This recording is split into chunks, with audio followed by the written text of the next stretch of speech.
Good morning, everyone. David from dodmedia.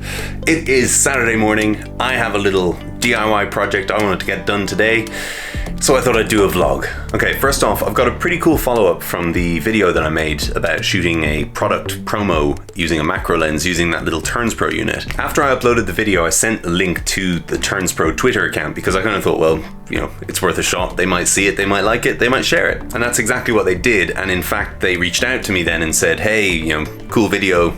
Interesting to see how you used it. It's cool to see how it's used for something that is not its designed purpose. And I said, yeah, it's a pretty cool little unit to be able to do that, to have the product rotate like that. And I said, if I had a second unit, what I'd do is have one product rotate on that unit, then above it I would have another unit that is holding like a background on maybe a, I don't know, like a clothes hanger or something like that. Something that would be able to put a background that would rotate in the other direction. And they seemed to think that was a pretty interesting idea, so they sent me another unit. Thanks, Turns Pro. They also sent me a little beta tester for another product they're working on, but I'm not allowed to talk about that just yet, so shh.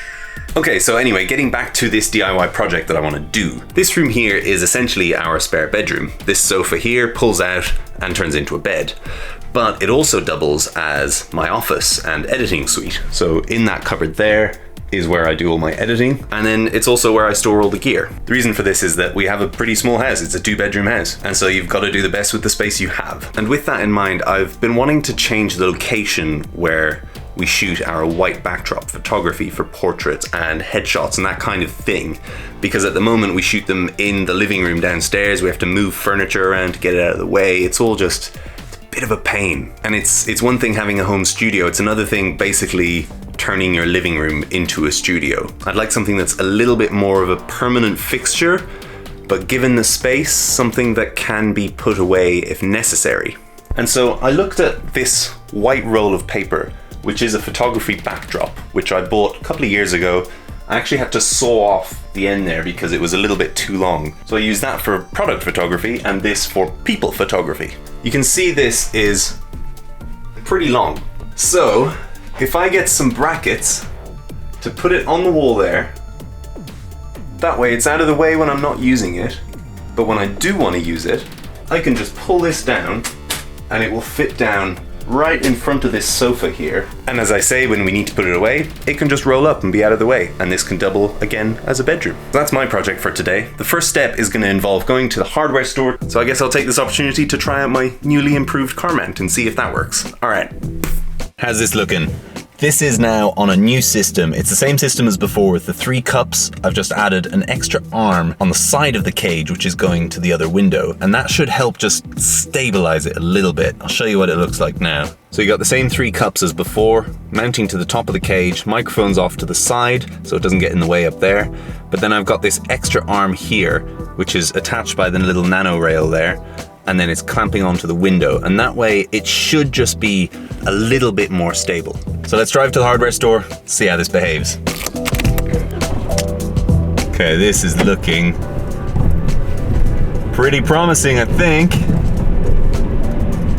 It's just that extra little arm strength there, that little stability is making the whole difference.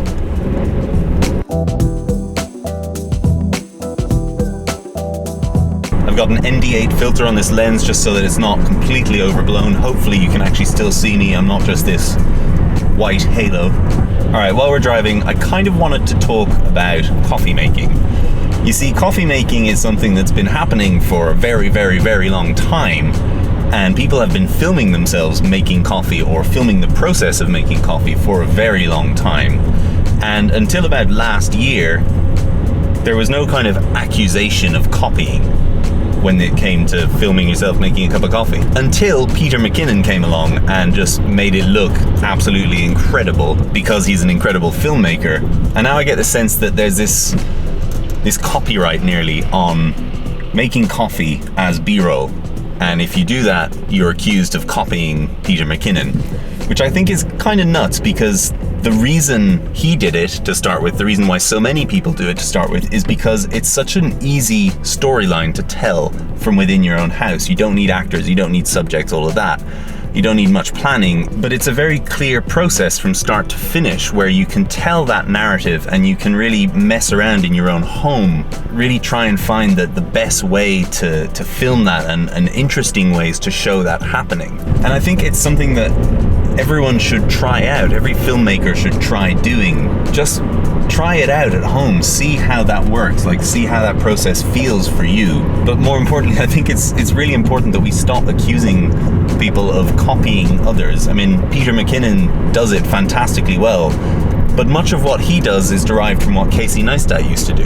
His style, his quick cut editing, that's all Casey's thing that he's taken inspiration from. I think it's kind of damaging to, you know, A, a person's confidence, and B, just their motivation to make stuff when the cruelty of YouTube in the comments section comes out and calls them copycats. And I've seen this happen on many channels. It's happened to me as well. People have accused me of copying Peter as if Peter invented this, which is just simply not the case. He just happens to do it very, very well. So yeah, that's my 2 cents about that. It kind of pisses me off when you get people saying, oh, you're just copying someone so-and-so, you should have your own style. It's like, well, everyone creates their own style by imitating others and finding what they like and what they don't like, and then they adjust what they do based on that. So yeah, screw the haters. Go ahead, try shooting some coffee at home, make that process into a story and see what you can come up with. Alright, coming up to the hardware store. How's this held up? I think it's held up pretty damn well, to be honest. I've seen a couple of little tiny shakes when I've gone over bumps, but apart from that, it's awesome! Okay, if you go and check out my Instagram stories at dodmedia, you'll see that I've made one showing exactly what I've done to make this whole car mount thing in more detail than I did in this vlog. So if you're interested, head on over there, check it out. Alright, time to go get some brackets. Okay. I'm not sure if they're going to let me in the shop with a camera. People can get a bit funny about that, so we'll just have to wing it and see. Brackets, brackets, brackets, brackets, hinges, brackets. Here's some brackets. Alright, I find it a little bit hard to believe, but this place doesn't seem to have any wider brackets than these ones, so this is going to have to do. It's got enough to mount it 3 times to the wall, so it'll be secure enough, it'll be solid enough, even though it's drywall. And then it's got 3 different distances so that I can put a screw through there to hold the bracket in place, to hold the mounting bracket in place. So that'll be cool. That should be enough. Let's hope it's enough. All right, now I just need some screws to go into the drywall and I'm good. All right, got what I came for. Should be enough. Let's go home and see if we can mount this thing. All right, we're back. Stopped off for a cheeky little burger. Now, I don't have a spirit level which will reach from one end to the other to make sure that everything is, you know, perfectly straight and all that. So instead, assuming the ceiling is straight and flat, which, bit of a dangerous assumption, but the house is fairly new build, so it should be straight. What I'm gonna do is just put that straight to the ceiling, and that will give me enough room to be able to have a screw in there to hold the actual bar, which is gonna go across, be able to put it on there, and also just have it close enough to the ceiling that it's more out of the way, it's not obtrusive to anything. Now that's going to make it pretty high up, and you see in a lot of studio settings they have like a chain to pull it down and to put it back up and stuff, but to be honest, I'm 6'3", 1.90 m, so I can touch the ceiling, it's not a problem. Alright, stolen little pencil from IKEA. Thank you, Sweden. What? Alright, so we're going for 32 inches, and provided there's no plumbing or wiring on the other side of this, it should be pretty straightforward. Alright, there's one bracket up. It's not perfect, but it's done. Holes are drilled for the second bracket. Managed to catch most of the dust in there because I don't want that crap going on my gear, really. Like to avoid that. The part that had the potential to go the worst wrong it could possibly go is done, and it went perfectly well, which is always nice when you're doing DIY. So I've got bracket 1 up there, bracket 2 up there. So now I need to put in some screws that are going to be able to fix that, just so I can hook it on there, and gravity will do the rest. Alright, so I've just raided the toolbox and I found a bunch of different nuts and bolts that should be able to do the trick. Other thing I found, box full of brackets. So a lesson for next time, always look in the toolbox before you go to the hardware store. Get that nice and tight.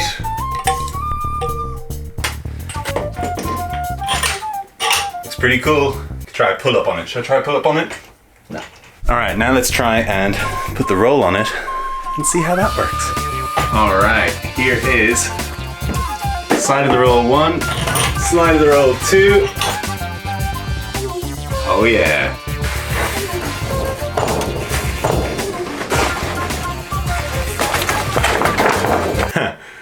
One issue that I had not anticipated is that the roll is still a little bit too long. Alright, not too bad. Cut off that amount. That's pretty much useless now. That'll just have to go in the bin.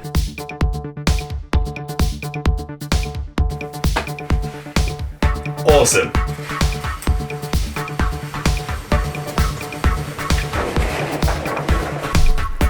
Alright. How does that look? I think it looks pretty damn awesome. Alright, let's try a little selfie here and see how this looks. I'm not going to get out the big DSLR just yet, but phone camera will do.